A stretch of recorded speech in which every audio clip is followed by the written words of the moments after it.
மக்களுக்கு நல்லது பண்றதுக்கு அரசியலுக்கு வாங்கடா, கொள்ளை அடிக்கிறது கொலை பண்றதுக்கு மாடா அரசியலுக்கு. ஹலோ மக்களே, நம்ம மிஸ் வெல்கம் டு ஜிஸ்டாக் and welcome to another video. Thalapathy நேற்று திருச்செந்தூர், இன்றைக்கி சாய்பாபா கோயில் இப்படின்னு தளபதி வந்து சாமியை வேண்டிகிட்டு இருக்காரு, நல்லது நடக்கணும்னு. எனக்கும் சேர்ந்து வேண்டிகிட்டு இருக்காரு அப்படின்னு நான் நம்புகிறேன். என்னோடய வாழ்க்கையிலே நல்லது நடக்கணும்னு. நீங்கள் எல்லாருமே என்கிட்ட வச்ச கேள்வி என்னென்னா, அண்ணா நீங்கள் எலெக்ஷனுக்கு வரலையா, ஓட்டு போட வரலையா, என்னென்ன தளபதிக்காக இவ்வளோ பேசிட்டு ஓட்டு போட வரலையே, என்னென்ன இப்படி பண்ணிட்டீங்க அப்படின்னு சொல்லிட்டு நிறைய பேர் என்கிட்ட உரிமையோடு கேட்டிங்க. அப்போ நான் சொன்னது என்னால் வர முடியல தம்பி, வர முடியாது தம்பி அப்படின்னு சொன்னேன். அதற்கான காரணம் என்ன, ஏன் அப்படின்றத நான் இது வரைக்கும் சொன்னதே கிடையாது. அது ஏன் எதனால அப்படின்றது உங்களுக்கு இந்த வீடியோ கடைசியில் பார்த்து முடியும் போது புரியும். இப்போ இந்த வாழ்க்கை வரலாறு என்னோட அப்படின்னு நான் சொல்லும்போது, இது வந்து நான் உங்களுக்கு சிம்பத்தி க்ரியேட் பண்ணுறதுக்கு கிடையாது. ஃபர்ஸ்ட் ஆஃப் ஆல் அதை புரிஞ்சுங்க. ஆனால் என்னுடைய வாழ்க்கை வரலாறு பல பேருக்கு ஒரு மோட்டிவேஷனாக அமையும் அப்படின்ற ஒரே காரணத்துக்காக. சில பேர் சொன்னாங்க, இதெல்லாம் நீங்கள் வந்து பேசாதீங்க, உங்களோட இமேஜ் ஸ்பாயில் ஆகணும். நான் யோசிச்சு பார்த்தேன், நான் என்னடா தப்பு பண்ணேன் ஏன் இமேஜ் ஸ்பாயில் ஆகிறதுக்கு? என் வாழ்க்கையில் நான் பட்ட கஷ்டங்கள், அதுலேருந்து மீண்டு வந்தது, அதுலேருந்து மீண்டு வந்தது அப்படின்னு இருக்கும்போது நான் எங்கேயும் எந்த தப்பும் பண்ணலை. ஸோ இதை நான் சொல்கிறதுனால எனக்கு என்ன அசிங்கம்? நான் பெருமையாக தான் ஃபீல் பண்ணணும், உண்மையை சொல்ல போனால் கர்வமாக ஃபீல் பண்ணணும். அப்படிப்பட்ட ஒரு வாழ்க்கை வரலாறு தான் நீங்கள் இந்த வீடியோவில் ஃபுல்லாக பார்த்து தெரிஞ்சுக்க போகிறீங்க. வாங்க வீடியோக்குள்ளே போகலாம். அத்தியாயம் 1. பேக்ரவுண்ட் மியூசிக் போட்டு ஸ்லைடு போடுறதுக்குலாம் எனக்கு வசதி இல்லைப்பா, அதனால் அப்படியே அட்ஜஸ்ட் பண்ணிக்கிங்க. சென்னையில் இருக்க பெரும்பாலானோர் யாருன்னு பார்த்தீங்கன்னா கிராமத்துலேருந்து வந்தவங்க தான். அப்படி பார்த்தா நாங்களும் அங்கேருந்து தான் வந்தோம். எங்கள் அப்பா நான் குழந்தையாக இருக்கும்போதே சென்னைக்கு வந்து செட்டில் ஆகிட்டார். பிஸ்னஸ் பண்ண போகிறேன் அப்படின்னு சொல்லிட்டு பண்ணாரா? ஒழுங்காக பண்ணலையே, பண்ணி தொலைச்சிருந்தா நான் ஏன் இந்த பாடுபட போகிறேன் அப்படின்ற மாதிரி தான் இருந்துச்சு. ஒரு தகப்பன் வந்து பொறுப்பாக இருந்தால் அந்த குடும்பம் செழிப்பாக இருக்கும். பொறுப்பாக இல்லைன்னு வச்சிங்களேன், இப்படி தான் நம்ம நிலைமை தான் அப்படின்றத இந்த வீடியோ பார்த்து முடியும் போது நீங்கள் புரிஞ்சுப்பீங்க. ஸோ பள்ளி பருவம் 10ஆம் கிளாஸ் முடிச்சிட்டேன். அடுத்து 11வது 12வது படிக்கணும். இதில் என்ன இருக்குது, 11வது 12வது தானே படிப்பாங்க அப்படின்னு கேட்டிங்கன்னா படிப்பாங்க தான், ஆனால் டுப்பு வேணுமே. அந்த நேரம் பார்த்து எங்கள் அப்பா இல்லை, எஸ்கே போயிட்டார், வீட்டை விட்டு போயிட்டார். ஏன்னா எப்படி சொல்கிற ஓப்படா அப்படின்னா, இப்போ அவர் உலகத்திலே இல்லை, உலகத்தை விட்டும் போயிட்டார். அதையா சிரிச்சுட்டே சொல்கிறேன்னா, வாழ்க்கையில் கஷ்டம் வரும்போது சிரிங்கன்னு சொல்லியிருக்காங்க. அதனால தான் இந்த கஷ்டத்தை நான் சிரிச்சுக்கிட்டே உங்கள்கிட்ட சொல்கிறேன். ஸோ மேட்ரு கேட்டிங்கன்னா 11வது 12வது ஃப்ரீயாக படித்தேன். அந்த ஸ்கூலுக்கு இந்த கிரெடிட் போய் சேரணும். அம்பத்தூரில் தான் இருக்குது, சாரி திருமலாயில் இருக்குது. கலைமகள் மெட்ரிகுலேஷன் ஹையர் செகண்டரி ஸ்கூல்னு சொல்லுவாங்க, அதில் தான் நான் படித்தேன். அதுக்கப்புறம் அந்த ஸ்கூலில் படிக்கிறதுக்கு எனக்கு வந்து ஒருத்தர் உதவி பண்ணார். அவர் வந்து பார்த்திங்கன்னா Setu Bhaskara schools and college வச்சுருக்காரு. அவர் பேர் குமணன். அவருடைய ரெக்கமெண்டேஷனில் இந்த ஸ்கூலில் படித்தேன்னு எங்கள் அம்மா வந்து சொன்னாங்க. அதனால் இவங்க 2 பேருக்குமே என்னை 12ஆம் கிளாஸ் வரைக்கும் படிக்க வச்சதுக்கான அந்த கிரெடிட் அவங்களுக்கு போய் சேரணும். இந்த வீடியோ மூலிமா அந்த ஸ்கூலுக்கு நல்ல விஷயமும் நடக்கணும். 12ஆம் கிளாஸ் முடிச்சிட்டேன். அதுக்கப்புறம் என்ன, காலேஜ் தானே, இன்ஜினியரிங் படிக்கணும், கம்ப்யூட்டர் சயின்ஸ் படிக்கணும், பயங்கர ஆசை. மார்க்கெலாம் பார்த்திங்கன்னா தாறுமாறு 80%. ஆனால் டப்பு இல்லைப்பாம்மா, டப்பு. ஸோ காலேஜ் விட்டாச்சு. சரி காலேஜ் போக மாட்டேன்னு எனக்கு படித்து முடிக்கும்போது 12வது எண்டில் எனக்கு தெரிஞ்சிச்சு. ஆனால் ஒரு முடிவு பண்ணேன், நான் போய் ஹாட் பிரெட்ஸ் அப்படின்ற ஒரு பேக்கரியில் தான் வேலைக்கு சேருவேன் அப்படின்னு. அந்த ஹாட் பிரெட்ஸில் வேலைக்கு சேர்றது அவர் ஈஸி கிடையாது. அது ஏன்னா பெரிய ஹை கிளாஸ் பீப்புள் மட்டுமே போய் சாப்பிடக்கூடிய. இன்றைக்கி நீங்கள் சாப்பிட்றீங்களே இந்த பிளாக் ஃபாரஸ்ட் கேக், இதெல்லாம் அந்த காலத்தில் அப்படி ஒரு கேக் இருக்குது, ஐஸ்கிரீம் கேக்குன்னு சொல்லுவாங்க. இப்போயும் அதை அப்படி தான் சொல்கிறாங்க. அது ஐஸ்கிரீம் கிடையாது, ஃப்ரெஷ் க்ரீமு. ஸோ அந்த மாதிரி ஒரு பேக்கரி அது. அதில் போய் சேரணும்னா அவ்வளோ ஈஸி கிடையாது. அதுக்கு எனக்கு உதவி பண்ணது பார்த்திங்கன்னா என்னுடைய ஒரு பெரியப்பா ஒருத்தர் இருக்கார், அவர் பேர் லோகநாதன். அவருக்கு இந்த கிரெடிட் போய் சேரட்டும். எல்லோரும் படித்து முடிச்சுட்டு பசங்கள்லாம் காலேஜுக்கு புக்கை தூக்கிட்டு போவாங்க. நான் போய் என் கையில் ஒரு மாப்பும் இன்னொரு கையில் தொடப்பக்கட்டையும் பிடிச்சேன் 18 வயசில். எஸ், ஆமாம், 12 முடிச்சா 18 வயசு தான். என்ன சம்பளம் தெரியுமா? 800 ரூபா, 800 rupees my target, my salary. ஆனால் அப்போ ஒரு முடிவு பண்ணேன், நம்ம ஃப்ரெண்ட்ஸ் எல்லாம் படிக்கிறாங்க, காலேஜ் போகிறாங்க. ஒரு 10 வருஷம் 15 வருஷம் ஆனால் படித்து முடிச்சு நல்ல பதவியில் இருப்பாங்க, நல்ல வேலையில் இருப்பாங்க, நல்ல சம்பளம் வாங்குவாங்க. நம்மளை படிக்கலைனாலும், அதாவது காலேஜ் படிக்கல இப்போ இருந்தாலும் அந்த ஈக்குவலுக்கு வளரணும்பா, அந்த அளவுக்கு சம்பாதிக்கணும் அப்படின்னு அப்போ டார்கெட் ஃபிக்ஸ் பண்ணேன். அது சக்ஸஸ்ஃபுல்லாக நடந்துச்சு. அத்தியாயம் 2. பள்ளி பருவம் முடிஞ்சு வேலைக்கு சேர்ந்துட்டேன். 3 வருஷம் இந்தியாவிலே ஆட்பெட்ஸில், நாக்பூரில், ஊட்டியில், பெங்களூர்லேன்னு எல்லா இடத்துலையும். நம்ம எங்கே போனாலும் வருங்க வாயை வச்சுட்டு எல்லாம் சண்டை உரண்டை இழுப்போம் எல்லார்ட்டையும். அது நடக்கும். பட் வேலையை சீக்கிரம் கற்றுக்கிட்டேன். அடுத்தடுத்து க்ளீனராக ஸ்டார்ட் பண்ணேன். 800 ரூபா க்ளீனராக ஸ்டார்ட் பண்ணேன். அடுத்து 2-3 வருஷத்தில் 2004க்குள்ளே பார்த்திங்கன்னா ஒரு 3500 ரூபா 3800 ரூபா, சாரி 4000 சம்பாதிக்கிற அளவுக்கு அதே கம்பெனியில் வளர்ந்துட்டேன். ஸோ 2004க்கு அப்புறமா என்னுடைய இந்தியாவுடைய தொடர்பு துண்டிக்கப்பட்டது. இப்போ அத்தியாயம் 3. அஃப்கோர்ஸ் வெளிநாடு வந்துட்டேங்க. நான் வந்த நாடு ஒமான்.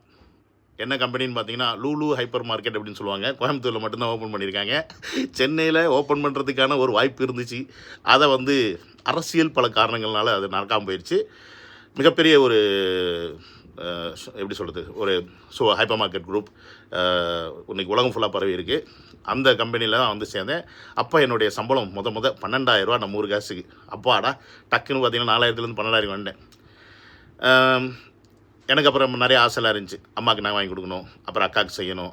ஏன்னா அக்காவோட மேரேஜ் அப்போ சின்ன பையன் ஒன்றும் பெருசாக செய்யலை, அதனால் அக்காவுக்குலாம் செய்யணும்னு சொல்லிட்டு என்னால் முடிஞ்சதை எல்லாத்தையும் செஞ்சேன், பண்ணேன். ஸோ இப்படி என்னால் முடிந்த சப்போர்ட்டை நம்ம சம்பாதிக்கிறோம், சப்போர்ட் பண்ணுவோம் அப்படின்னு சொல்லிட்டு நல்லா சப்போர்ட் பண்ணிகிட்டு இருந்தேன். கிட்டத்தட்ட 2004லேருந்து 2010 வரைக்கும் சும்மா வாழ்க்கை ஜம்முன்னு போச்சு, அருமையாக போச்சு. எல்லாம் நம்ம ஆசைப்பட்ட எல்லாத்தையும் வீட்டுக்கெல்லாம் செஞ்சோம், பண்ணோம். அப்படியே 2010 வந்துச்சு. அந்த இடத்துல ஒரு ஃபுல் ஸ்டாப். ஸோ இந்த லூலு ஹைப்பர் மார்க்கெட்டில் நம்ம ஊர் காசுக்கு 12,000 ஜாயின் பண்ணி 5 வருஷத்தில் நம்ம ஊர் காசுக்கு கிட்டத்தட்ட ஒரு 80,000 சம்பாதிக்கிற அளவுக்கு வளர்ந்தேன். அங்கேயும் சும்மா இல்லை, பல பிரான்ச்சில் வேலை பார்த்துருக்கேன், பல பேர்கிட்ட சண்டை போட்டிருக்கேன். நம்ம சண்டை போடுற ஆள்லாம் யாருன்னு பார்த்தீங்கன்னா டாப் பீப்புளாக தான் இருப்பாங்க.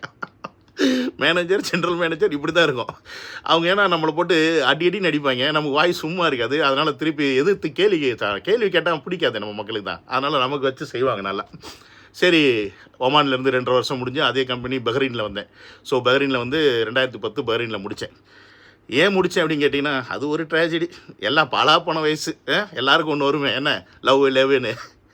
அது யாரு கூட வெளிநாட்டு பொண்ணு கூட தேவையா இது? சரி, அது ஒரு ஃபீலிங்ஸ், துக்கம் போச்சு. அந்த பிள்ளை எங்கே இருக்கோ, நல்லா இருந்தால் சரி. அப்படியே 2010க்கு அப்புறமா என்ன பண்ணுறதுன்னு தெரியல, வேலை போச்சு.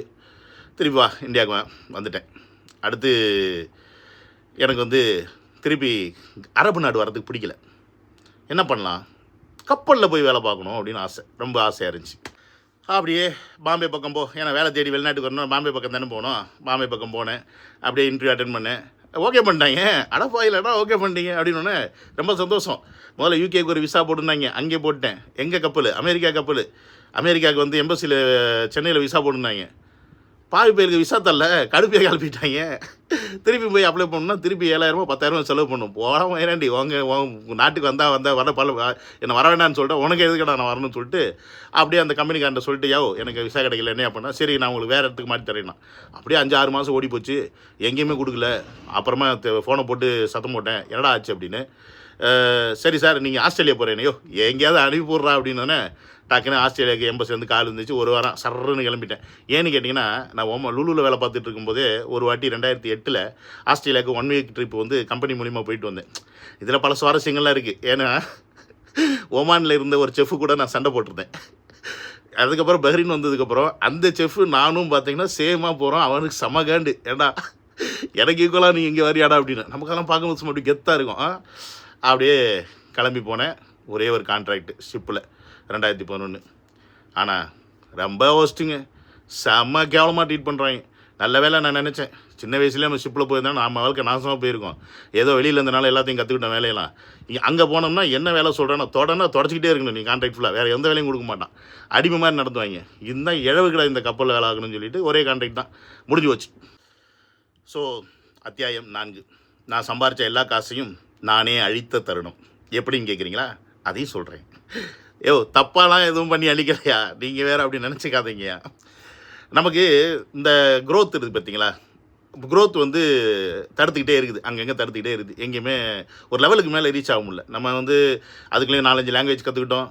இங்கிலீஷ் தெரியும், இங்கே தமிழ் ஆச்சு, ஹிந்தி தெரியும், மலையாளம் தெரியும், அரபியும் பேசுகிறத கற்றுக்கிட்டோம். ஆனால் என்னடா நமக்கு மட்டும் ஏன் மேனேஜர் பொசிஷன் வர மாட்டேங்குது அப்படின்ற ஒரு இருந்துச்சு. ஸோ ஒருவேளை நம்ம படிப்புனால பிரச்சனை இருக்குன்னு சொல்லிட்டு என் போன ஃப்ரெண்டு ஒருத்தருங்க ஹர்தீப் சிங்னு, அந்த நாய் அந்த நேரம் படிக்க ஸ்வீடன் போயிருந்துச்சு. அவன் என்ன சொன்னா, டேய் நீ ஸ்டூடெண்ட் விசாரில் எப்பட்றா நீங்கள் வந்துடுறா அப்படின்னா. சரின்னு சொல்லிட்டு நானும் சர்ச் பண்ணுறேன். ஸ்வீடன் பார்த்தா ஏகப்பட்ட காசு கேட்குறான், இந்த பக்கம் யூகே பார்த்தா அவன் ஏகப்பட்ட காசு கேட்குறான், அங்கிட்ட இங்கிட்டு போகிறது. சரி இந்த லாட்வியேனியா லுத்தியேனியா இந்த மாதிரி எங்கேயாவது போகலான்னு பார்த்தா அதுவும் காசு அதிகமாக தான் இருக்குது. கடைசியில் நான் செலக்ட் பண்ண நாடு சைப்ரஸ். 2013 கிட்டத்தட்ட ஒரு 5 லட்ச ரூபா செலவு பண்ணி சைப்ரஸ் போனேன். கடைசியில் பார்த்தா தான் தெரியுது, ஆடா பாய் குறுக்கட்ட கப்பாய் இந்த நாட்டில் வந்து மாட்டிக்கிட்டேன். கேட்டால் அந்த நாடு கிரைசிஸில் இருந்துச்சு.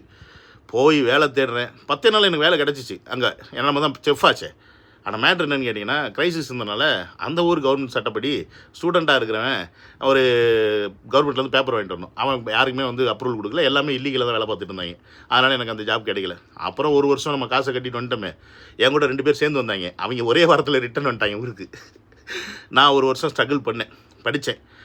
முடிஞ்ச அளவுக்கு என்னென்ன வேலை கிடைக்குதோ எல்லா வேலையும் பார்க்குறது, லோடு தூக்குறது, பேப்பர் போடுறது, தோட்ட வேலை பார்க்குறது, எல்லா வேலையும். அப்போ யோசிச்சு பார்த்தேன், 12 வருஷம் பேக்கரி எக்ஸ்பீரியன்ஸ் வச்சுட்டு ஏன்டா இந்த பலாப்பான ஊரில் வந்து இப்படி படுறிய பாடு, இட்ஸ் ஆல் இந்த கேம் அப்படின்றது அப்போ தான் புரிஞ்சிச்சு. ஸோ அத்தியாயம் 5, வயசு கிட்டத்தட்ட 32 33 ஆகிப்போச்சு. அந்த டயத்தில் என்ன பண்ணணும், அடுத்து கல்யாணம் பண்ணுமே. அங்கே இருக்கும்போது ஒரு வந்துச்சு, சரி வீட்டில் சொல்கிறாங்களே அப்படின்னு சொல்லிவிட்டு பண்ணுவோம் அப்படின்னு இறங்கினேன். நம்ம தான் செலவு பண்ணி கல்யாணம் பண்ணோம். நம்ம அந்த வரதாச்சி கேட்குற பாலிசிலாம் நமக்கு பிடிக்காது. எல்லா செலவும் பண்ணி கல்யாணம் பண்ணால் அதை ஏன் வாயில சொல்லுவேனே, அது விட அந்த டாப்பிக்கை அப்படியே தூக்கி போட்டு போங்க. அப்புறம் கிட்டத்தட்ட ஒரு வருஷமாக அங்கே ஸ்ட்ரகிள் பண்ணேன். அப்போ தான் பார்த்தீங்கன்னா நான் அன்னம்மாள் இன்ஸ்டியூட் ஆஃப் காலேஜ் தானே, Annammal institute of catering technology இருக்குல்ல, நிறையா உங்களுக்கு தெரியும்னு நினைக்கிறேன். அதில் வந்து லெக்சரராக நான் போய் ஜாயின் பண்ணேன். ஏன்னா நம்ம கொஞ்சம் டெப்ரெஷன் ஆயிடுச்சு மைண்டெல்லாம். அப்போ நம்ம பசங்க கூட ஜாலியாக அப்படி பேசி பாடம் நடத்திட்டு இருந்தோம், நல்லா இருக்குன்னு சொல்லிட்டு அங்கே போய் ஜாயின் பண்ணேன். ஒரு ஐ திங்க் ஒரு 7-8 மாதம் அங்கே ஒர்க் பண்ணேன். விழுப்புரத்தில் இருந்தேன், அப்புறம் சென்னையில் வேலை பார்த்தேன். அப்புறம் ஏதான் ஆகிப்போச்சு, நீ தான் சதபீரிஸுக்கு போய் ஒரு 5 லட்சம், இங்கிட்ட ஒரு கல்யாணம் பண்ணி அதில் ஒரு 5 7 8 9 போயிடுச்சு. என்ன பண்ணுன்னு தெரில. ஆஹா கடன் அடைக்கணுமேன்னு சொல்லிட்டு டக்குன்னு ஆண்டவன், தம்பி நீ வாப்பா யூஏக்கு அப்படின்னாப்புல வந்தேன். ஒரு வருஷம் இருந்தேன், கடன்னு எல்லா கடையும் அடைச்சேன். அப்பாடா எல்லாம் முடிஞ்சுன்னு சொல்லிட்டு இருக்கும்போது வேலை போயிடுச்சுங்க. திருப்பி அத்தியாயம் 5 6 சரி விடுங்க, ஏதோ ஒரு அத்தியாயம். என்ன பண்ண வந்தாச்சு. திருப்பி எனக்கு இங்கிட்டு வர பிடிக்கல. என்னடா பண்ணலாம், பேசாமல் ஏதாவது தொழில் ஸ்டார்ட் பண்ணிடலாமேன்னு சொல்லிட்டு ஆரம்பித்தேன். நான் ஒரு நல்ல நோக்கத்தோடு தான் ஆரம்பித்தேன். எதை செய்தாலும் கூட யாராவது நிற்கணுங்க, இல்லைன்னா ஒன்றும் முடியாது, எவனாலே முன்னேறவே முடியாது. அதான் உண்மை. ஏன்னா நம்ம செய்கிற விஷயத்தை அங்கீகரிக்கிறது ஒரு ஆள் இருக்கணும், நம்ம செய்கிறதுக்கு கூட ஒரு ஆள் நிற்கணும். ஒரு வருஷம் பாடாத பாடு, கிழிஞ்சிருச்சு. பிஸ்னஸ் பண்ணணுன்ற ஆசையே விட்டு போச்சு. ஏன்னா ரெவன்யூ காசு வந்தால் தான், வருமானம் வந்தால் தானே. எல்லாத்தையும் அடைச்சேன். நான் திருப்பி ஒரு 12 லட்ச ரூபா கடன் ஒய்யால். என்ன பண்ணலாம், சரி வயசு தான் இருக்கே, கையில் தான் எக்ஸ்பீரியன்ஸ் இருக்கே, போடு அப்ளிகேஷனு அப்படின்னு டாக்குன்னு ஒரு வேலையை ட்ரை பண்ணேன். லக்கிலி கிடச்சிச்சு. 2017 நான் திருப்பி யூஏ வந்துட்டேன். 2017 to 2021 ராஜ வாழ்க்கை.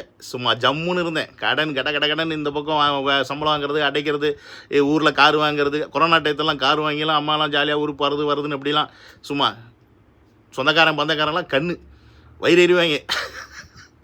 இதை கூட வயிறு எறிவாங்க. ஸோ இப்படி அருமையாக போயிட்டு இருந்துச்சு வாழ்க்கை. சூப்பராக இருந்துச்சு, நல்லா ஜாலியாக இருந்தேன். 2021 ஆகஸ்ட் வரைக்குங்க ஜாமுன்னு போச்சு வாழ்க்கை. ஆண்ட மேலேருந்து பார்த்துட்டான், நீ ஜாலியாகவா இருக்க, அப்படி இருக்கக்கூடாது, நான் அப்படிலாம் உன்னை வைக்கலையே, உன்னை நான் வளர்க்கலையே, நான் உனக்கு இந்த ஆப்பர்ச்சுனிட்டி கொடுக்கலையே அப்படின்ற மாதிரி வேலை பார்த்துட்டு இருந்த கம்பெனி மூடிவிட்டாங்க. அவங்க பிஸ்னஸ் பார்ட்னர் தொல்லை. இங்கே பிரார்த்தனை பண்ணுற எல்லாமே நம்ம ஊர் ஆளுங்க தான் இருக்கிறாங்க. என்ன பண்ணி தொல்லையிறது. பல பேருக்கு வேலை போச்சு. பல பேர் வந்து இந்த ஊரை விட்டு வேறு ஊருக்கு போயிட்டாங்க. நான் அதுக்கு ஒரு பல முக்கியமான காரணம் இருக்குது, அது என்னன்னு சொல்கிறேன். ஸோ இப்படி எல்லாமே இருந்துச்சு. நானும் 2022 அந்த கம்பெனி மூணுக்கப்புறம் ஒரு வேலை ஒன்று கிடச்சிச்சு.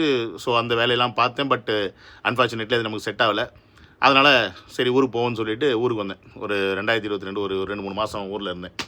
ஸோ அத்தியாயம் 6 2022 ஏப்ரல் மாதம் 30ஆம் தேதி யூஏஇக்கு வந்தேன் திரும்பி. இன்றைக்கி 29 ஏப்ரல் 2026, 4 வருஷம் ஆச்சு. நான் ஊருக்கே வரல. இப்போ ஊருக்கே வர முடியாது. இதுதான் நீங்கள் தெரிஞ்சுக்க வேண்டிய முக்கியமான பார்ட். என்னோடய வாழ்க்கையில் அந்த 2022 பிப்ரவரி, மார்ச், ஏப்ரல் இந்த 3 மாதத்தில் பல மனசுக்கு விரும்பத்தகாத பல சம்பவங்கள் நடந்துச்சு. அப்போ வந்து எனக்கு ஒட்டுமொத்தமாக எல்லாருமேலேயும் வெறுப்பு ஆயிடுச்சு. சொந்தக்காரங்க பந்தக்காரங்க லொட்டு லொசுக்கு. ஏன்னா அவ்வளோ பேர் இருப்பாங்க என் குடும்பத்தில், அவ்வளோ பேர் இருப்பாங்க. நமக்குன்னு கூட ஒருத்தரோடு நிற்க இல்லையே அப்படின்ற அந்த ஒரு வெறுப்பில் நான் கிளம்பி இங்கே வந்தேன். வரும்போது இங்கே வேலை இல்லை, நம்பிக்கையில் வந்தேன். வேலை தேடிக்கல, நம்மளுக்கு தான் எக்ஸ்பீரியன்ஸ் இருக்குது. 2022 வந்துட்டேன். நம்ம இந்தியாவில் வந்து பார்த்திங்கன்னா கடன்லாம் கிடையாது, எல்லாத்தையும் கிளியர் பண்ணி வச்சுட்டு வந்துட்டேன். இங்கே மட்டும்தான், இங்கே தான் என்ன பண்ணேன், நான் 2018-19 இங்கே லோன்லாம் எடுத்து அதெல்லாம் ஊரில் அடைச்சி இங்கே நம்ம சம்பாதிக்கணும் அப்படிங்க அடைச்சிக்கலான்ட்டு இருந்தேன். அப்போ ஒரு வருஷம் 2022 ஃபுல்லாக தேடுறேன், வேலை கிடைக்கவே இல்லை. வந்த வேலையெல்லாம் ரொம்ப கம்மி சம்பளத்தை வாங்கினோம்னா இங்கே லோனு கட்ட முடியாது, வாழ்கிறது கஷ்டம் அப்படின்னு சொல்லிட்டு அதெல்லாம் அக்செப்ட் பண்ணல. கடைசியில் அதுக்கு மேலே சர்வை பண்ண முடியல. 2023 ஒரு வேலை கிடச்சிச்சு. அந்த வேலையில் பார்த்திங்கன்னா சம்பளம் கம்மி இருந்தாலும் வேறு வழி இல்லை, அக்செப்ட் பண்ணிட்டேன். ஏன்னா சர்வை பண்ணணுமே. இன்னொரு சைடு ஊருக்கு போக பிடிக்கல, இந்தியாவுக்கு வர பிடிக்கல. இப்போ ஆக்சுவலி நான் அப்போல்லாம் வரணும்னா இந்தியாவுக்கு வந்திருக்கலாம், ஆனால் எனக்கு பிடிக்கல, இந்தியாவுக்கு வரவே பிடிக்கல. அதனால் நான் இங்கேயே அந்த வேலையை பார்த்துக்கிட்டே இருந்தேன். 2023 இருந்தேன். 2024 மே மாதம் வரைக்குமே எனக்கு நான் வந்து எப்போ வேணால் ஊருக்கு வந்திருக்கலாம், எப்போ வேணால் இந்தியா வந்திருக்கலாம். அத்தியாயம் 8. வாழ்க்கை ரொம்ப போரிங்காக போகுது, தனிமை, வெறுப்பு, என்ன பண்ணுறதுனே புரியல. அப்போ தான் நம்ம தலைவர் என்ட்ரி கொடுக்குறார். டேன்னு அப்போ தான் உள்ளே வர்றார். யார்? நம்ம தளபதி தான். எதுக்காக? நாரடி சாங்கு. அந்த பாட்டு இஷ்யூ வந்துச்சு. அப்படி ஒரு வீடியோ ஒன்று போட்டவனே, பசங்க நீங்கள்லாம் அப்படியே நம்மளை தூக்கி அப்படி கொண்டு அப்படி வச்சிங்க பாருங்க, அடாடாடாடா அப்படின்னு சொல்லிட்டு அன்னைக்கு ஆரம்பித்தேன் தளபதிக்காக பேசுகிறதுக்கு. 2023 ஓகேங்களா? அப்படியே போச்சு. தளபதிக்காக பேச ஆரம்பித்தேன். இன்றைக்கி வரைக்கும் பேசிகிட்டு இருக்கேன், உங்கள் எல்லாருக்குமே நல்லா தெரியும். ஸோ 2024 எனக்கு திருப்பியும் நான் அந்த கம்மி சம்பளம் வேலையை பார்த்துருந்தேன். அந்த மேனேஜர் கூட நமக்கு செட் ஆகலை, சண்டை போட்டு போயிட்டு வந்துட்டேன். அப்போ ஒரு 2 மாதம் இங்கே நான் விசிட் விசாலாம் போட்டுட்டு இந்த ஊரில் தான் இருந்தேன். விசா முடிஞ்சு போச்சு, வேலை கிடைக்கல. திருப்பி நம்ம வேறு வேலைக்கு போகலாம் அப்படின்னு விசா போட போகும்போது தான் தெரிஞ்சுது, அன்னைக்கு தான் நீ இந்த ஒரு நாட்டை விட்டே போக முடியாதா அப்படின்ட்டாங்க என்ன. அடா பாயிலா, எப்போடா பண்ணீங்க, ஏன்டா இதை பண்ணீங்க அப்படின்னா, நீ பணம் வாங்கி வச்சிருக்கல பேங்க்கில், கட்டுறா அப்போ தான்டா விடுவோம் அப்படின்னாங்க. யோ சரியான வேலை இல்லையா, எப்படியா கட்டுறது, இல்லைன்னா நான் கொஞ்சம் கொஞ்சமாக கட்டுறேன், ஆனால் அதெல்லாம் முடியாது, டைம் பாரிச்சு, மொத்தமாக கட்டி இல்லைன்னா மாட்டிட்டு ஒலி அப்படின்ட்டான்.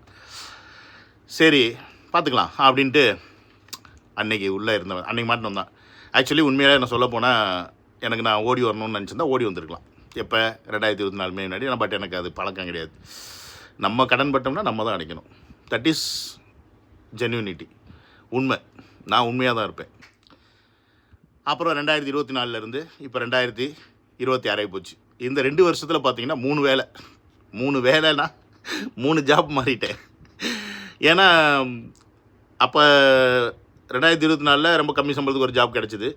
அதுக்கப்புறமா ஒரு நல்ல சம்பளத்துக்கு 2025 கிடச்சோன்னே அதை விட்டுட்டுலாம் இல்லை. நம்ம எங்கே போனாலும் ஓனருக்கு கூட சண்டை வரும். ஏன்னா நம்ம நியாயமாக தான் இருப்போம், அவன் ஒத்துக்குவோம், அதுதான் பிரச்சனை. அது போவோம். அதுக்கப்புறம் இன்னொரு கம்பெனியில் சேர்ந்தோம். அப்புறம் அதை விட இன்னொரு கம்பெனியில் நல்ல ஆஃபர் வந்துச்சு, அதை விட்டு சேர்ந்தேன் பாருங்க. ஆண்டவன் இந்த வார் அப்படின்னு ஒன்று போட்டு அந்த வேலையும் பிடிக்கிட்டான். இந்த வருஷம் ஜனவரி மாதத்தில் பிடிங்கிட்டான். அதனால தான் நான் உங்ககிட்டலாம் எனக்கு சப்போர்ட் பண்ணுங்கள், வேலை போயிடுச்சு அப்படின்னு நான் கேட்டேன். அது வரைக்கும் கேட்கல. அப்படின்னா சர்வை பண்ணுறதுக்கான ஒரு சோர்ஸ் இருந்துச்சு. ஏன்னா வேலை போச்சுன்னா மேக்ஸிமம் 1 to 1.5 months எனக்கு எப்படியாவது இன்னொரு வேலை கிடச்சிரும் அப்படின்ற நிலை தான் இருந்துச்சு. அதனால் வந்து சர்வைவல் மோடில் போயிட்டே இருந்துச்சு. பட் இப்போ ஜனவரி பிப்ரவரிக்கெலாம் வந்து பார்த்திங்கன்னா தாண்டிடுச்சு. எனக்கு ரம்ஜான் டைமு, வார் வேலை வேறு கிடைக்கல, எனக்கு சப்போர்ட் பண்ணுறதுக்கு ஆள் இல்லை. அப்போ என்ன பண்ணுறதுன்னு கேட்கும் தான் உங்ககிட்ட உரிமையோட எனக்கு நீங்கள் சப்போர்ட் பண்ணுங்கள் அப்படின்னீங்க. நீங்கள் சப்போர்ட் பண்ணது பலன் கொடுத்துருக்கு. அதை இந்த வீடியோவோட எண்டில் லாஸ்ட்டில் சொல்லுவேன். ஏன்னா நான் நேற்றே சொன்ன ஒரு சந்தோஷமான விஷயம் இருக்குன்னு, அது கண்டிப்பாக உங்களுக்கு தெரியணும். இந்த நேரத்தில் உங்களுக்கு பல கேள்வி வரலாம். சரி இவ்வளோ ஸ்ட்ரகிள் இருக்கேப்பா, நீ ஏன் உங்கள் ஃபேமிலியிலேருந்து யாரும் சப்போர்ட் பண்ணலையா, ஏன் உனக்கு வந்து இதை வந்து கிளியர் பண்ண மாட்டாங்களா அப்படின்னு. அஃப்கோர்ஸ் எனக்கு ஃபேமிலி வந்து சப்போர்ட் பண்ணலை அப்படின்னு வருத்தம் கிடையாது. ஏன்னா எனக்கு தெரியும் பல பேர்னால என்னுடைய சூழ்நிலையை வந்து சப்போர்ட் பண்ணுற அளவுக்கு அவங்களுக்கு வசதி இல்லை அப்படின்றது தெரியும். ஏன்னா எல்லார் மாதிரியும் தான் அவங்களும் அன்னன்னைக்கு மாதம் சம்பாரித்து வாழ்கிறவங்க. ஒரு சில பேர் சப்போர்ட் பண்ணுற இடத்துல இருக்கிறாங்க, ஆனால் அவங்கள்ட்ட போய் நான் கேட்குறதுக்கு நான் ரெடியாக இல்லை. ஸோ தன்மானம் விட்டு கொடுக்கல. ஆனால் என்ன ஒரே ஒரு வருத்தம் இருந்துச்சுன்னு பார்த்தீங்கன்னா, யாருமே நம்மளை பெருசாக கேட்கலையே, என்னப்பா பண்ணுற, எப்படி இருக்க, வைக்கிற. நான் எதிர்பார்த்ததெல்லாம் அது மட்டும் தான். என்னோடய ரிலேஷன்ஸ்கிட்ட நான் மேக்ஸிமம் என்ன எதிர்பார்ப்பேன்னா, ஒரு கேரிங், அவ்வளோதான் நான் எதிர்பார்ப்பேன். பட் அது இல்லாமல் சுத்தமாக போயிடுச்சு. ஒருவேளை அவங்க நினச்சிட்டு இருப்பாங்க, டெய்லி வந்தால் வீடியோ போட்டுன்னு இருக்கானே, அதனால் என்ன பிரச்சனை, உசுரோட தான் இருக்கான் அப்படின்ற பாயிண்ட் ஆஃப் வியூவில் அவங்க நினச்சிட்டு இருந்திருப்பாங்க. மேபி நான் ஒரு வேளை போடாமல் வந்திருந்தா கூட அவன் இருக்கானா இல்லை செத்துட்டானா அப்படின்னு கூட கேட்டிருப்பாங்க. நம்ம வீடியோ போடுறதுனால அது கேட்கலையோ என்னமோ. இங்கெல்லாம் இப்போ உனக்கு சொந்தக்காரலாம் அதெல்லாம் இருக்கிறாங்க, எதுக்கப்பட்ட பேர் இருக்கிறாங்க. என் சித்தவா பசங்களாம் இருக்கிறாங்க 2 பேர். ஒருத்தர் நான் கூட்டின்னு வந்து ஒருத்தர் இருக்கிறான், இன்னொருத்தர் இப்போ தான் வந்தான் போன வருஷம். எல்லாருமே ஆனால் எல்லாமே வந்து எல்லாமே கம்மி சம்பளம். நான் வீட்டில் எதிர்பார்க்க முடியாது. ஏதோ ஆத்திர அவசரத்துக்கு 5 ரூபா 10 ரூபா கொடுறானா வாங்கிக்கலாம். பட் நம்ம பிரச்சனையை சால்வ் பண்ணுற அளவுக்குலாம் அவங்க கெப்பாசிட்டி இல்லை அப்படின்னா எனக்கு அதனால் அந்த அது மாதிரி கோவம்லாம் கிடையாது. ஐயோ எனக்கு இதை கொடுத்து சால்வ் பண்ணி கூப்பிட்டு போகலேன்னு. ஏன்னா எனக்கு சரியான வேலை இருந்தால் அது நானே 4-5 மாதத்தில் கிளியர் பண்ணுற அமௌண்ட்டு தான். அதெல்லாம் பெரிய விஷயம் கிடையாது. என்ன மிஞ்சி போனால் ஒரு 10-15 ரூபா இருக்குது. ஸோ அது வந்து நான் இங்கே 2021 3 லட்ச ரூபா சம்பளம் வாங்கிட்டு இருந்தேன். 3 லட்ச ரூபா சம்பளம் வாங்கினவனுக்கு எத்தனை ஒரு 5 மாதம் போதுமா 6 மாதம் போதுமா அடைக்கிறதுக்கு? 3 லட்சம் சம்பளம் வாங்கிட்டு 60,000க்கு சம்பளம் வாங்கினா எப்படி ஒருத்தன் சமாளிப்பான்? நீங்களே சொல்லுங்கள், நீங்களே நியாயத்தை சொல்லுங்கள் மக்கா. அதனால் அப்படி ஒரு சுச்சுவேஷனில் தான் இந்த 4 வருடமாக சுற்றி மாட்டிக்கிட்டேன். அண்ட் உண்மையாக சொல்ல போனால் எனக்கு இப்போ இந்த டயத்தில் இந்த ஜனவரியிலேருந்து இப்போ வரைக்குமே எனக்கு ரொம்ப பெரிய சப்போர்ட் பண்ணுறது யாருன்னு பார்த்தீங்கன்னா நீங்களும். இது எல்லாத்துக்கும் காரணம் யாருன்னு பார்த்தீங்கன்னா நம்ம தளபதி. அவர் காசு கொடுக்குறா அப்படிலாம் இல்லைங்க. அவருக்காக நான் வீடியோ போடுறேன், அதில் ஒரு மாதம் ஒரு 25-30 ரூபா வருது. அதுக்கப்புறம் இப்போ நீங்கள் எனக்கு சப்போர்ட் பண்ணியிருக்கீங்க நிறைய பேர், அதெல்லாம் எனக்கு ரொம்ப பெரிய ஹெல்ப்ஃபுல்லாக இருந்துச்சு. ஸோ அதை வச்சு நான் அப்படியே கொஞ்சம் சர்வை பண்ணிவிட்டு போயிட்டுருந்தேன். ஆக்சுவலி இதெல்லாம் நான் ஏன் வந்து முன்னாடியே சொல்லலை அப்படின்னு வச்சுங்களேன். எல்லாம் என்ன பண்ணியிருப்பாங்க, பாத்தியா தமிழக வெற்றி கழகத்துக்காக ஒருத்தன் அங்கே அவ்வளோ கஷ்டப்பட்டு வீடியோ போட்டுட்ருங்க, அவனுக்கே சப்போர்ட் பண்ணல தமிழக வெற்றி கழகம், அதனால் இங்கே வந்து விஜய் மக்களை செய்வாரா அப்படின்னு திரிச்ச ஆரம்பிச்சிருவாங்க. திருட்டு பசங்க. அவராடா என்கிட்ட வந்து கேட்டார் எனக்கு சப்போர்ட் பண்ணுன்னு. இல்லை, நானாக ஆரம்பித்தேன். எனக்கு எல்லோரும் ஃபாலோவர் வரனால அவரை பேச எனக்கு வந்து நான் யாருன்னு நிறைய பேருக்கு தெரியுது. என்னோடய பேச்சு எல்லோரும் பிடிச்சி எல்லோரும் வந்து என்னை வந்து ஆதரிக்கிறாங்க. அப்போ எனக்கு அவர் சோறு போட்டுன்னு இருக்கார். இன்டைரக்டாக தளபதி வந்து எனக்கு சோறு போட்டுன்னு இருக்கார். அவர் வந்து எனக்கு கேட்குறது கூட ரைட்ஸ் கிடையாது, எனக்கு வந்து ஹெல்ப் பண்ணுங்கன்னு. கரெக்டாக நான் சொல்கிற பாயிண்ட் கரெக்டு தானே?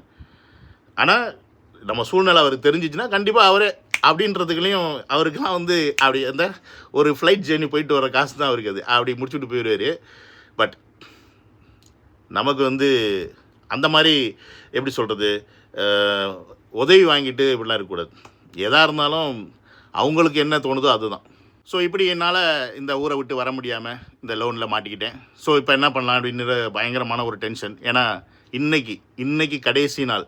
எதுக்குன்னு பார்க்குறீங்களா? இந்த ஊரில் நான் லீகலாக இருக்கிறதுக்கு கடைசி நாள்.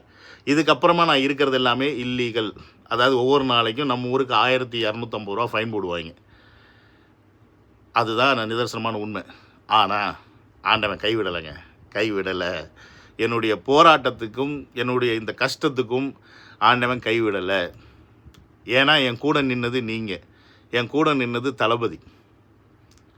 நேற்று தான் ஒரு புது அத்தியாயத்தை நான் முதல்ல தொடங்கினேன். என்னுடைய விசா ப்ராசஸிங்க்கு இங்கே இருக்க நண்பர் ஒருத்தர் ஹெல்ப் பண்ணார். அவர் கொஞ்சம் சப்போர்ட் பண்ணியிருக்காரு, ஃபுல்லாக இல்லை கொஞ்சம் சப்போர்ட் பண்ணியிருக்காரு. நான் ஒரு தொழில் ஒன்று இங்கே ஸ்டார்ட் பண்ணியிருக்கேன் நேற்று. இந்த சைடில் தெரியுதுல்ல, இதுதான் அந்த பேர், விஸ்டா மீடியா. ஓகேங்களா? பல லட்சம் செலவாகுமே அப்படிலாம். நம்ம ஊர் காசுக்கு வெறும் 30,000 ரூபா தான். இது என்னென்னு பார்த்தீங்கன்னா, இப்போ எப்படி இந்த டிக்டாக்ல இன்ஸ்டாகிராம்லலாம் போயிட்டு ஃபுட் ரிவ்யூ யூடியூப்லலாம் போடுறாங்கல்ல, அதெல்லாம் இங்கே பண்ணணும் அப்படின்னா லீகலாக லைசன்ஸ் வாங்கணும். அது போன வருஷம் ஜனவரிக்கு முன்னாடி வரைக்கும் அது கிடையாது. யார் வேணால் என்ன வேணால் பண்ணலாம். ஆனால் ஜனவரிக்கு அப்புறம் இந்த இதை போட்டுட்டாங்க. இது நம்ம ஊர் காசுக்கு ஒரு 30,000 35,000 ரூபா செலவு வரும். நீங்கள் எனக்கு கொடுத்த அந்த சப்போர்ட்டு, அந்த காசு இது வாங்குறதுக்கு, இந்த லைசன்ஸ் எடுக்கிறதுக்கு எனக்கு ரொம்ப ஹெல்ப்ஃபுல்லாகிடுச்சு. அதனால் இந்த லைசன்ஸை நான் நேற்று எடுத்தேன். உங்களுடைய மிகப்பெரிய சப்போர்ட்டுக்கு ரொம்ப ரொம்ப ரொம்ப நன்றிகள்.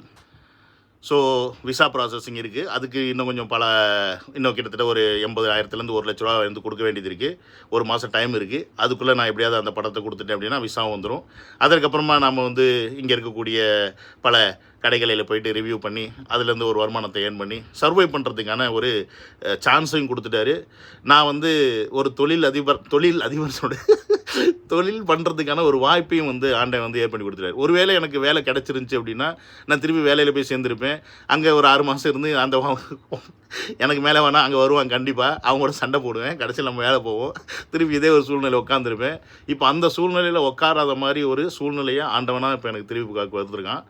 எனக்கு ஒரே ஒரு விஷயந்தான், என்னுடைய இந்த கடன் பிரச்சனை எப்படின்றத கிளியர் பண்ணிடுவான். ஆண்ட நம்பிக்கை இருக்குது. அது எவ்வளோ சீக்கிரம் பண்ணான்னு தெரியாது.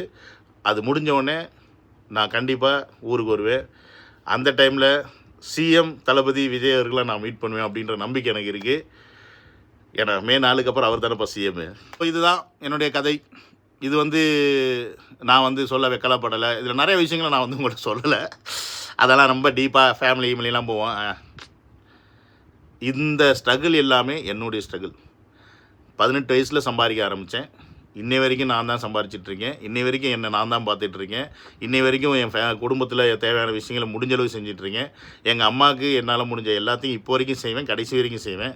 இதுக்கிடையில் ஒரே ஒரு முக்கியமான விஷயத்தை நான் சொல்லலை உங்ககிட்ட. 2022 எங்கள் அப்பா இறந்துட்டார். நான் போகல. எனக்கு எங்கள் அப்பா பெருசாக பிடிக்காது. பட் இருந்தாலும் அவருடைய இறப்புக்கு என்னால் போக முடியல அப்படின்ற ஒரு வருத்தம் அது இருக்குது. அது இல்லாமலாம் கிடையாது. பரவாயில்ல, பல வாழ்க்கையில் அந்த மாதிரி விஷயங்கள் நடக்க தான் செய்யும். ஸோ நண்பா நம்பிஸ் நான் என்ன சொல்கிறேன்னா, வாழ்க்கையில் கஷ்டங்கள் வரும். நம்ம நம்புவோம் சில பேரை, அவங்க கூட நிற்க மாட்டாங்க. நம்ம ரொம்ப அன்பு வைப்போம் சில பேரை, அவங்களும் கூட நிற்க மாட்டாங்க. சில நேரத்தில் வந்து அன்புக்காக ஏங்குவோம். யாருமே பேச ஆள் இல்லைன்னு கஷ்டப்படுவோம். நானும் கிட்டத்தட்ட எத்தனையோ வருஷமாக அந்த மாதிரி தனிமையாக இருந்திருக்கேன். இந்த 4 வருஷம்லாம் அப்படி ஒரு தனிமை தான். பேச ஆள் இருக்க மாட்டாங்க, சாப்பிட்டேன்னு கேட்க ஆள் இருக்க மாட்டாங்க. இந்த மாதிரி பல கட்டங்களை நான் கிராஸ் பண்ணி வந்திருக்கேன். பட் அதெல்லாம் என்னோடைய போகட்டும். இதில் நீங்கள் புரிஞ்சுக்க வேண்டியது என்னென்னா, வாழ்க்கையில் துன்பம் அப்படின்றது வரும் போகும். ஆனால் நம்பிக்கை அப்படின்றத நம்ம எப்பயுமே வச்சுக்கிட்டே இருக்கணும். எக்காரணத்து கொண்டும் அதை மட்டும் விட்டுறாதீங்க. உங்களுடைய நம்பிக்கையை வைங்க. உங்கள் டார்கெட் என்னன்னு ஃபோக்கஸ் பண்ணுங்கள். முயற்சி பண்ணிக்கிட்டே இருங்க. சாவர வரைக்கும் முயற்சி பண்ணுங்கள். அவ்வளோதான். நம்ம பிறந்தோம், நம்ம இறந்தோம் அப்படின்றதுக்குள்ளே அடுத்தவன் வந்து இவன் இப்படி இருக்கான் அப்படி இருக்கான்றதெல்லாம் நீங்கள் காதிலே போட்டு வாங்கிக்காதீங்க. நீ என்ன பண்ண, உனக்கு சாட்டிஸ்ஃபைடாக இருக்கா? அவனுக்கு தெரியாது உன் கஷ்டம். அவன் வந்து சொல்லுவான், நீ இதை பண்ணு அதை பண்ணு அப்படி பண்ணு இப்படி. டேய், எல்லாமே எங்களுக்கு இருக்குடா. ஆனால் அதுக்கெல்லாம் சப்போர்ட் வேணும்டா. பணம் சப்போர்ட் வேணும், இப்போ கூட உதவியாக சப்போர்ட் வேணும். இந்த மாதிரி பல விஷயங்கள் இருக்குது. ஆனால் அதெல்லாம் எதுவுமே பண்ண மாட்டான். அட்வைஸ் மட்டும் கொடுப்பாங்க. ஆனால் இந்த அட்வைஸ் கொடுக்குறாங்க பார்த்தீங்களா, வீணாக போன வாயில். அவங்கள தூக்கி ஓரம் வைங்க. அட்வைஸ் கொடுக்குறவனை தூக்கி ஓரம் வைங்க. உண்மையான அக்கறையாக உங்கள் கூட வந்து கஷ்டத்தில் கூட நிற்கிறவனை உங்கள் கூடயே வைங்க. வாழ்க்கை நல்லாயிருக்கும். வெற்றி நிச்சயம். நான் நம்பிக்கையாக கான்ஃபிடெண்ட்டாக சொல்கிறேன். என்னுடைய வாழ்க்கையில் புதிய அத்தியாயம் ஸ்டார்ட் ஆகிருக்கு. 4 வருஷத்துக்கு முன்னாடி நான் இங்கே வந்தேன். 4 வருஷத்துக்கு அப்புறமா என்னோடய வாழ்க்கையில் புதிய அத்தியாயம். இதுக்கு எல்லாத்துக்குமே கிரெடிட் கோஸ் டு தலைவர் விஜய் அண்ட் நீங்கள் அப்படின்றத நான் திருப்பி இந்த டயத்தில் ரொம்ப ரொம்ப ரொம்ப நன்றிகள் உங்கள் எல்லாருக்குமே. நிறையா சப்போர்ட் பண்ணியிருக்கீங்க, அதுக்கும் நன்றிகள். இன்னமும் சப்போர்ட் பண்ணுங்கள், கூடயே இருப்பீங்க. ஓகே, போதுமா? முடிச்சுக்கிறேன். Bye bye, take care, love you all.